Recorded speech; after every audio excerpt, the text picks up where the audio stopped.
नमस्कार दोस्तों, स्वागत है आपका हमारे चैनल पर। कल्पना कीजिए एक ऐसा देश जहां लोकतंत्र का मतलब है लोग तो तालियां बजाएं और तंत्र सेना संभाले। जी हाँ दोस्तों, पाकिस्तान में अब सिविल मिलिट्री रूल का दौर शुरू होने वाला है। पर्दे के पीछे से नहीं बल्कि खुलेआम स्टेज पर। इसके पीछे आसिम मुनीर को बेहिसाब ताकत देने की योजना है। शहबाज शरीफ की सरकार 27वां संविधान संशोधन लाने जा रही है जो army chief general Asim Munir को इतनी ताकत देगा कि वो रिटायरमेंट की उम्र ही भूल जाएंगे और पूरा पाकिस्तान अब वो ही चलाएंगे। लेकिन अब सवाल ये है कि क्या ये पाकिस्तान का भविष्य है या फिर पुरानी कहानी का नया चैप्टर। अगर आप सोच रहे हैं कि ये सब कैसे हो रहा है तो रुकिए, आज के इस वीडियो में हम पूरा किस्सा खोलेंगे। लेकिन आगे बढ़ने से पहले कमेंट बॉक्स में भारत माता की जय और वंदे मातरम जरूर लिखें। तो दोस्तों, सबसे पहले तो समझते हैं बैकग्राउंड को।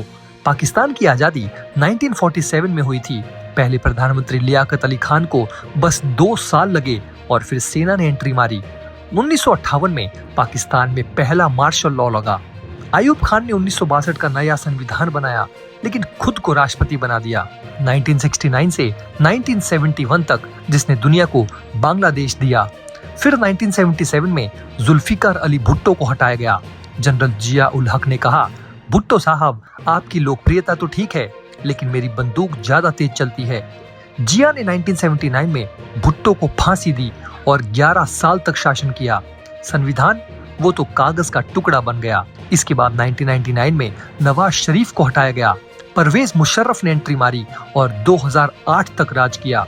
मुशर्रफ साहब तो इतने पॉपुलर हो गए कि हॉलीवुड ने उन्हें कमांडो फिल्म का आइडिया दे दिया।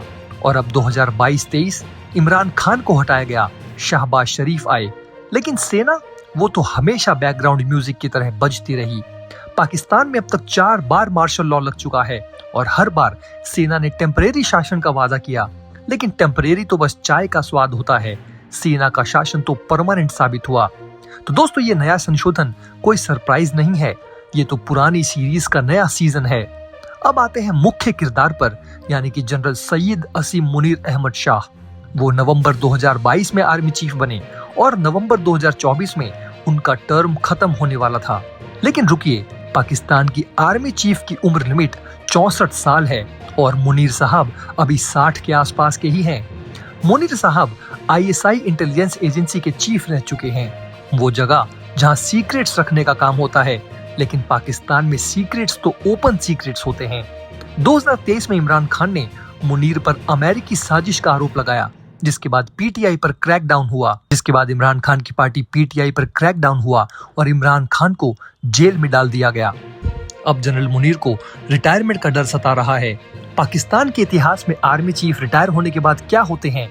मुशर्रफ को लंदन भागना पड़ा, जिया को प्लेन क्रैश में गिफ्ट मिला। तो मुनीर साहब सोच रहे होंगे बेहतर है पावर ना ही छोड़ें। आपको बता दें कि 26वां संशोधन 2024 में हुआ जिसने जजों की अपॉइंटमेंट बदली। लेकिन 27वां वो सीधा आर्मी को सुपर पावर देगा, चीफ को 5 साल एक्सटेंशन और सिविल गवर्नमेंट को एडवाइजर का रोल। दोस्तों, अब आते हैं कोर पर, यानी कि पाकिस्तान के 27वें संशोधन पर। शहबाज शरीफ सरकार ने 4 नवंबर 2025 को इसे कैबिनेट में अप्रूव किया।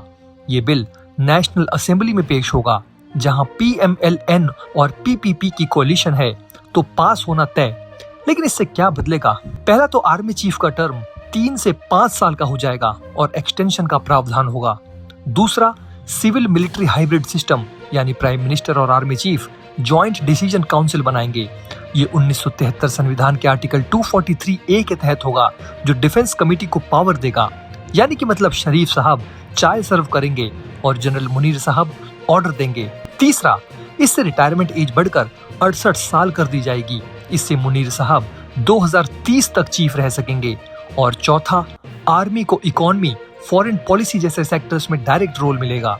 ये सब 3 नवंबर 2025 को डॉन न्यूज़पेपर में रिपोर्ट हुआ और 4 नवंबर को शहबाज शरीफ सरकार ने प्रेस कॉन्फ्रेंस में कहा ये स्टेबिलिटी के लिए है। लेकिन विपक्षी पार्टी PTI कह रही है ये तो सरेआम तानाशाही है। अब आते हैं शहबाज शरीफ पर। वो अप्रैल 2025 से PM हैं, नवाज शरीफ के भाई हैं। PMLN ने 2024 इलेक्शन में जीत हासिल की, लेकिन रिगिंग के आरोप लगे। शहबाज साहब तो जैसे कोई बॉस के चपरासी हैं, जो आर्मी बोलती है वो बस वही करते हैं। शाहबाज ने 2023 में आर्मी से ट्रूस किया और इमरान खान को जेल में डाल दिया। और अब ये संशोधन, वो कह रहे हैं सेना के बिना पाकिस्तान नहीं चल सकता, लेकिन विपक्ष कहता है शाहबाज शरीफ ट्रेटर हैं। दरअसल शाहबाज शरीफ का फ्यूचर ही इसी संशोधन पर टिका है। अगर मुनीर साहब खुश रहे तो पीएम बने रहेंगे, वरना लाहौर की किसी जेल में सड़ रहे होंगे। दोस्तों, ये सिर्फ पाकिस्तान की स्टोरी नहीं, रीजनल ड्रामा है। इंडिया के लिए पाकिस्तान की मजबूत आर्मी का मतलब LOC पर ज्यादा टेंशन। 2025 में पहले ही 3 बार सीज फायर वायलेशन हो चुके हैं, लेकिन इससे अमेरिका और चीन जरूर खुश होंगे। पाकिस्तान एक आर्मी स्टेट बन जाएगा, जहां वोटिंग का मतलब आर्मी को सल्यूट। अगर ये संशोधन पास हुआ तो पाकिस्तान की इकोनॉमी में आर्मी का 40% कंट्रोल हो जाएगा। तो दोस्तों, ये था पाकिस्तान का नया चैप्टर, सिविल मिलिट्री रूल, जहां ताकत बटेगी लेकिन कंट्रोल सेना का। लेकिन याद रखिए, सच्ची ताकत जनता के हाथ में है, चाहे पाकिस्तान हो या इंडिया। डेमोक्रेसी को बचाना हमारा फर्ज है। कमेंट में बताइए, क्या पाकिस्तान सही कर रहा है? मिलते हैं आपसे नेक्स्ट वीडियो में किसी नई स्टोरी के साथ। जय हिंद। दोस्तों, अगर आप हमारे काम को पसंद करते हैं और हमारी खबरें आपको पसंद आती है तो हमारे इस चैनल को सब्सक्राइब किए बिना बिल्कुल भी मत जाइएगा।